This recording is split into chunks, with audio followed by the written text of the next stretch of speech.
Hi guys, welcome back to my channel. It's your girl Malkia, and if you're new here, be sure to like, share, comment and subscribe. I don't know if I said that right, but listen, let's wrap it up.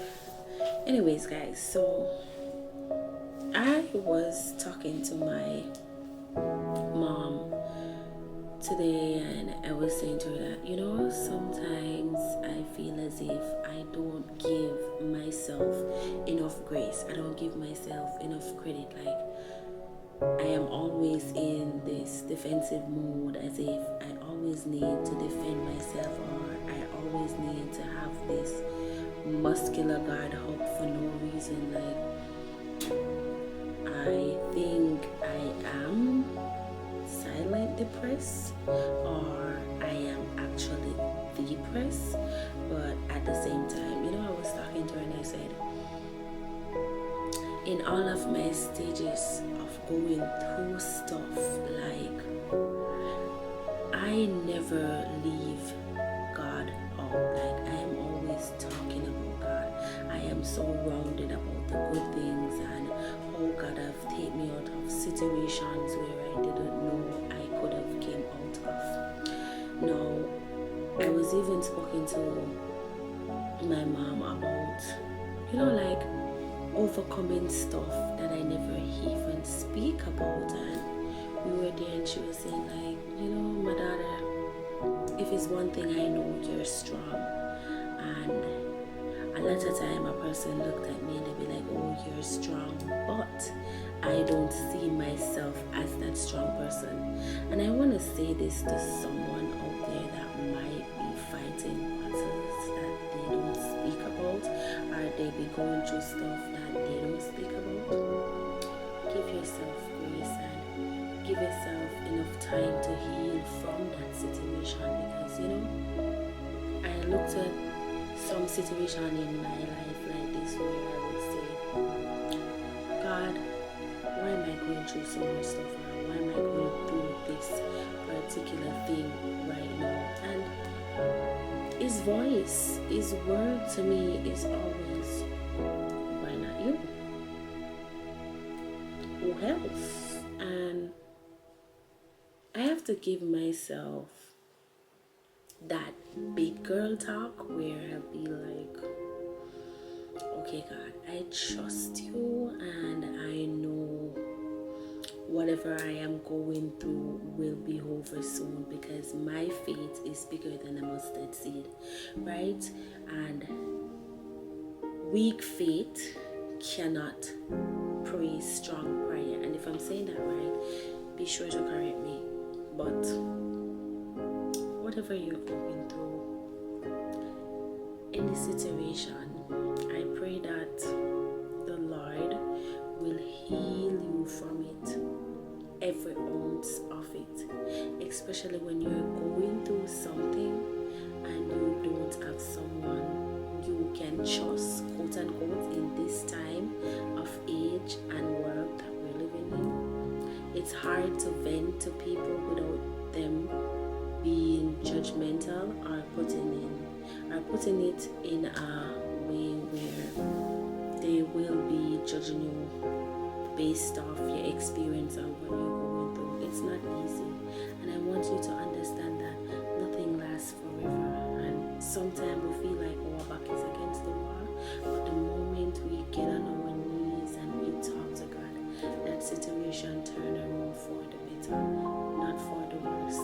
And I said this to say I was going through like a dark part in my life where it's so dark to the point like I forget I have kids, and I totally forget that I need to get up and show up for them. You understand? It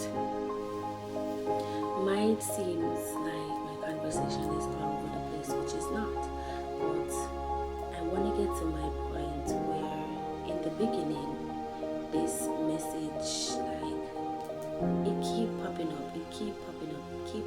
The Isaiah 10 verses 40, fear not, for I am with you. And I'm saying to myself, fear not. when I was starting YouTube, I have this fear of no one would watch, no one would support me. You're not popular. Why are you doing YouTube? But then I remember why I started YouTube. I started YouTube because I need peace. I find it to be my safe place to speak and be myself. Some little alone time where I use it to edit and free my mind and relax myself. So that's how I started YouTube. But the fear that I have inside was like fighting me, like all the wrong things that not supposed to be in my thought was actually in my thought at the time. And I take up my camera, I invest in some accessories, and I said, yes, time to start YouTube, time to do it, girl. Let go of that fear, because sometimes our own fears can be our own downfall. So I try my best to push on, even when I feel as if I don't want to record. I make it my duty to get up and record at least something. So this message is for someone out there who fear to do something because they're scared of what other persons will say or would say. Don't let that fear hold you back. Tell yourself, I am a chosen vessel, and with God in everything, I will achieve and I will do it. So there's a Bible verse that said, I can do all things through Christ who strengthened me. Yes, you can do all things through Christ who strengthened you. So get up, sis. Pat yourself on the shoulder and you will be fine. I want to touch one last thing before I go. So I was saying to my mom also that sometimes God wants to bless us, but in order for him to bless us, he got to test us. Because what is life? Like, what is life without a testimony? And you cannot give a testimony without a test. So ride out your storm, get on those knees, pray and trust God, and it will work out. I hope this video finds someone who need restoration or who need a change or who is going through something or need this message that you can actually do it all by yourself. You can do it. You might be homeless. Once you trust God, things will work out. You might be going through it financially. Once you trust God, everything will work out. You might be going through it physically. Once you trust God, everything will work out. You might be going through it emotionally. Once you trust God, everything will work out. Because what? God is the key to all answers. So I love you guys, and if you happen to see this video, comment below. Let me know how are you dealing with 2024 and what are your aspirations and goals for 2025. I will see you guys in the next video. Thank you guys for watching, and remember, trust God, because with God everything is possible. He is a miracle working God, and once you know that he's a miracle working God, just tell yourself, faith move mountains.